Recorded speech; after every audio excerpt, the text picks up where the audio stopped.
Stanley. Thank you for joining us today. First, for people who don't know you, would you mind sharing a little bit of your background with us, your story? Yeah. My background. I am in my circles. We say we're second generation Asian Americans. So my parents were the first generation to be here in the United States, and so they fled the Communist Revolution in China, went to Taiwan, grew up in Taiwan, and then my dad actually came here to get his PhD, and we were part of that wave and the kind of on the coattails of the civil rights movement. They expanded immigration, and so my dad came over on the coattails of that, and I was born here. So I was born after that, and so I was born in Houston. I'm a lifelong Texan for what it's worth. Spent a little bit of time in Oklahoma, but I grew up here. I grew up in a little time in Oklahoma, but most of my life I grew up in Plano. I was in Plano when Plano was, we were one of a handful of Asian families. It was an interesting experience. But I also grew up in a Christian church. It's a Chinese church, and so for my parents' generation, when language was a barrier, they in the 1960s, a lot of these churches bubbled up because there weren't Chinese speaking, churches, and so I kind of grew up in that environment. So I'm going to ask you a couple questions because something you said piqued my interest. Yeah. You were sharing about your family, your father in particular, coming here to finish his doctoral studies as part of this sort of like this extension of the civil rights movement. Because I think a lot of people understand civil rights as being like purely like the segregation between black and white, right? When we talk about race, there's always this black-white dichotomy. And then, the onus is always put on people of color to include more of themselves, right? Like, it's like, well, you guys tell us more about you and not just about your group, but add this other group in the conversation too. But you're saying like this was actually part of that sort of like the extension of the civil rights movement. Yeah, I mean, the way, and this is probably something in more recent years, I've really been kind of just immersed in this. The way I see it is the bookends in American history and even the American church history.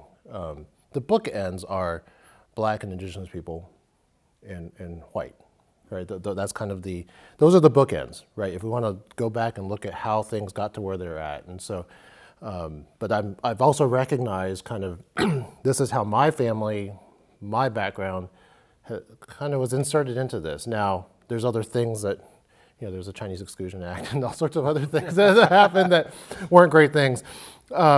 But I think those all happened within those bookends. And so just understanding that has really helped me to really figure out, okay, this is why I'm at where I'm at, and this is kind of the opportunities I have versus other opportunities, and it's messy.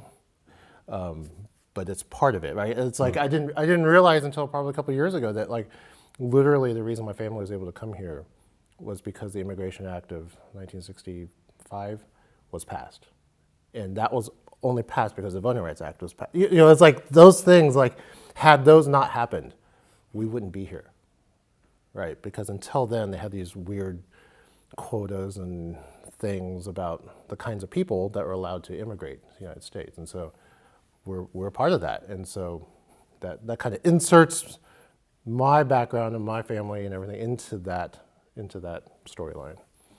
So you grew up in a Chinese Christian church. Yeah.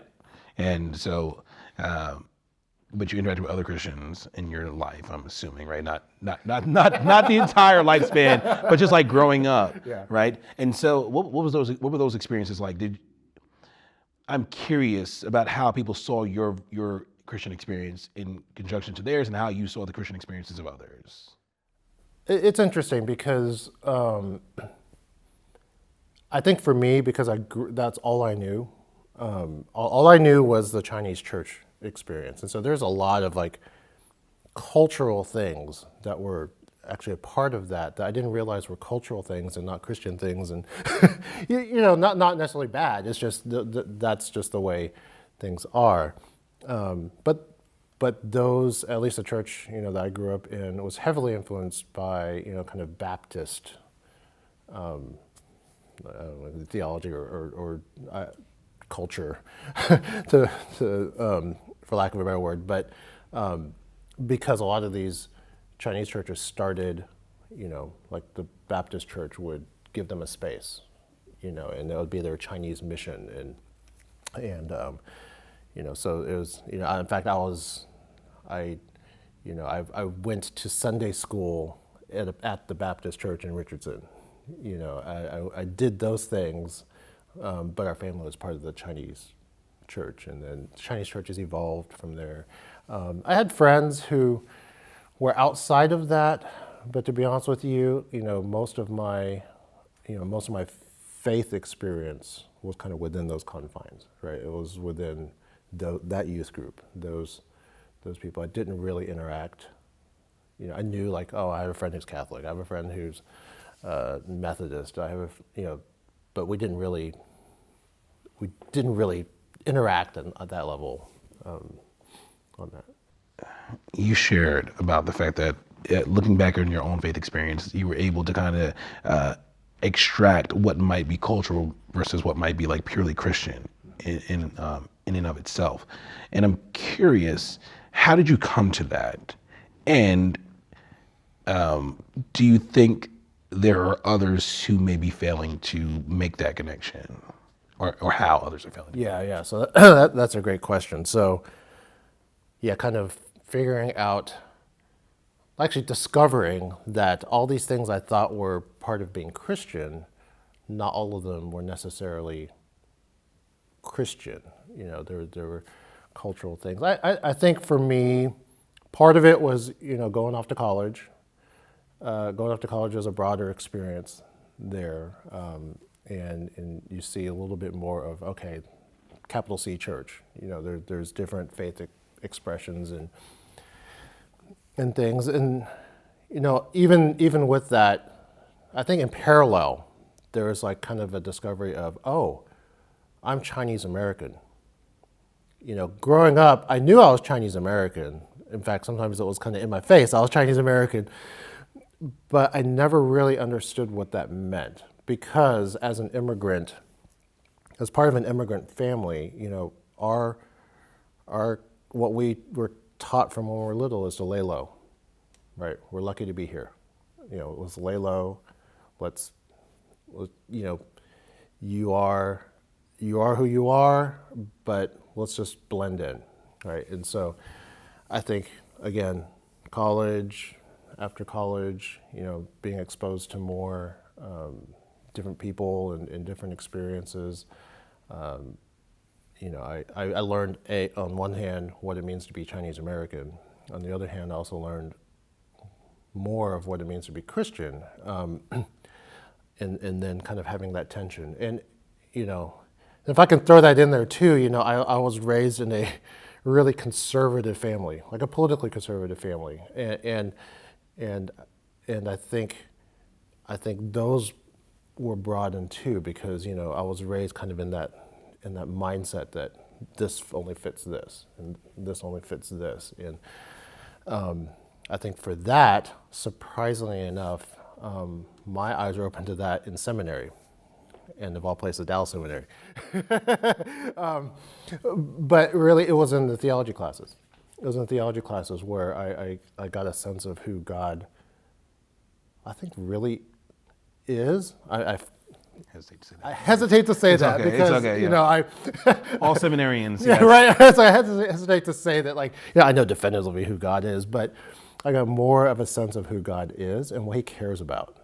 Right, and you go through and you look at how much God cares about justice, how much God cares about the oppressed, how much God cares about people that no one else cares about, and people who don't have a voice, right? And that kind of opened my eyes up to, oh gosh, there's different ways of approaching, life, and in life as a Christian. And so for me, that was huge, kind of taking that step and saying, oh, let me explore what it means to live out really being Christian instead of just kind of fitting what I was raised with, if that makes sense. So what challenges might you see for someone who's trying to do that? Right? What would make it difficult for people to see, okay, how do I broaden my faith, essentially? Yeah, I think the big challenges are it's almost like the idea of a paradigm shift, right? It's the challenge isn't like specific ideas, right? The challenge isn't, you know, am I pro-life or am I pro-choice? That's not the challenge. The challenge is kind of rewinding and seeing what our underlying assumptions are, kind of where we're coming from when we approach something. And that goes back to the whole what's Christian, what's culture, and kind of sorting through that for yourself, right? You can't be told this is Christian, this is culture. Like God made us to be way more complicated than being able to chart it out and say, and they overlap and they intersect and stuff. But I think for me, there really was not really a moment, but there was a period of time when I was like, oh, I can think differently than I was raised. And to me, that actually opened my mind up to like, oh, this can be good. Because I'm raised to think the X, Y, and Z. There's no way X, Y, and Z can be good. But you rewind and you really have to examine. You really have to examine why you think what you think. Now, in today's culture, that's really difficult because we're being fed why we think what we think, without us realizing that, right, with the echo chambers and things like that. But I think if we're able to take that step back, open-handed, and say, God, what are you doing in this world? What is it that you care about? And have me not think about, as much as I can, not think about and focus on all those things that I've assumed to be true. I think that's it. It's those, like, we assume so many things to be true. And it's like if we can shed that, it really comes down to loving God, loving people. And so how do we love God and love people? So you grew up in a Chinese American Christian church. Yeah. I grew up in a predominantly African American Pentecostal church. Like we were influenced by Baptist theology. My church was influenced by Baptist and Methodist, right? Good Pentecostals always are. But I'm curious. And so you and I kind of find ourselves in a similar space right now because we're sitting, at least right now, in a building, or at least part of a church. I'm helping lead from a pastoral perspective, but we're in a church that's discussing something I think most like ethnic Christians don't even begin to think about, which is human sexuality in faith. Yes. So, what's that been like for you? That has been. In fact, that was one of the things that drew us, my family, to this church, because in other spaces, I have felt like we're screaming into the wind. There's because the other, and I don't want to disparage other churches. It's just because of where people are at and all that. It tried to thread the needle. Right, they're constantly trying to thread the needle on that, and for me, it was part of that whole process. Part of the whole process of like kind of dumping everything that I assumed, and seeing things through a fresh lens, and it goes back to loving God and loving people, and I just feel like there's so many things that are not that important. Now, I'm not saying that like sexuality is not important. It's deeply important. It is like fundamentally important to a person, right? But when it comes to like what the church takes a stand on, I feel like it's really low down the totem pole as far as taking a stand against, right? Now, that intersects with I really believe the church exists to speak for those who have no voice, or for those who have no power, for those who are marginalized. And right now, the way things are, those are people that are marginalized, especially in the church. I think society is starting to turn the corner, but especially in the church, they're marginalized. And like, at the end of the day, I'm like, does God care more? Like, you know, at the end of your life, will God care more about your sexuality, or is he going to care about did you follow him, right? Did you love him? Did you love people? And so, yeah, I've taken that stance of, you know, love first, right? We love people first, and we'll let God sort out all the other stuff. And the Apostle Paul calls it the hoi polloi, right? Those things that are things, you know, less important, yeah, right? yeah. Right, yeah, like I think to your point, that's very helpful for us to understand, right? Like I think because we make value statements based on what we choose to harp on, right? Yeah. And if the church is always, to your point, choosing what to stand against, right? Yeah. Instead of choosing what to stand for, I think we're making a value statement, right, about how we think about God, how we think about others. Yeah, yeah. I you know, when it comes to being a child of immigrants, I think that's also another thing that I've really been processing again recently. I think the things are just going on in our country, in our world, in the past, you know, the past 10 years or so. I think it's really brought up a lot of things that make me think about that. I never really thought about.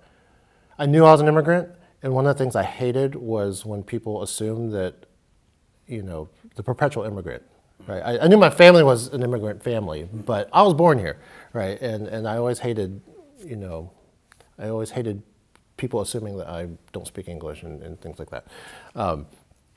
But I think what that opens my eyes up to is, for me, it's like privilege, right? For me, and privilege is complicated, right? Privilege comes in all sorts of flavors and all sorts of, you know, it's not just white privilege. You know, I feel like I grew up with the privilege of being from a highly educated family, you know, upper middle class, you know, all those things. Those are all privileges that I had. But at the same time, I had a ceiling. There's always a ceiling, right? And there's always an expectation, you know, of what kind of person I would be and what kind of contribution I would have to society and things like that. But I think what my realization is that at the heart of it, immigrants are immigrants, right? And so I go back to, like, my parents. They fled communist China to go to Taiwan. They were refugees, basically, in Taiwan, right? And they never talk about that. They never talk about that. And I'm thinking about kind of how that relates to people fleeing to the United States now. It's like, had Taiwan turned them away, my family would have an entirely different story, right? Entirely different story. But now there's issues with how they got to Taiwan and what they did there too. But I'm kind of just thinking about, like, you know, just fundamentally as human beings, right? The people who are coming here now are seeking the same things, right? They're seeking the same things that my family is seeking, but we had that privilege of coming in under these quotas of the Immigration Act was still, like, exclusionary, right? In the sense of, you could come here if we figure you're going to contribute to society in a certain way, right? And but I think as an immigrant, as a child of an immigrant family, you know, I can understand where people are coming from, right? Because it's not about taking over. You know, it's not about coming here to, like, conquer. And I think that's another mindset that's challenging with kind of our history as a country is there's always that sense that it's about conquering, and immigrants aren't coming to conquer, right? And I think when your fundamental mindset is like that, it's hard to see other people kind of for what they are, right? It's like people are. So let me ask you that. Sorry to cut you off. But if they're not coming to conquer, right? What are they coming? What are they claiming? Well, a lot of them are coming just to stay alive, and I think that is, I mean, I think a lot of them are coming. Most of them, I would say, are coming to just to stay alive, and so that's like we talk about the most basic thing that we could do for people, right? And some of them are coming to make a better life, right? And I guess this is the other thing I thought about, right? The difference between me and someone who is trying to come into our country now. I was lucky enough to be born here. I did nothing. I did absolutely nothing to be born here. Like I can take no credit whatsoever for being born here, right? You could say, okay, my parents did all the work to be able to get here, but I have the privileges of being a natural born American citizen.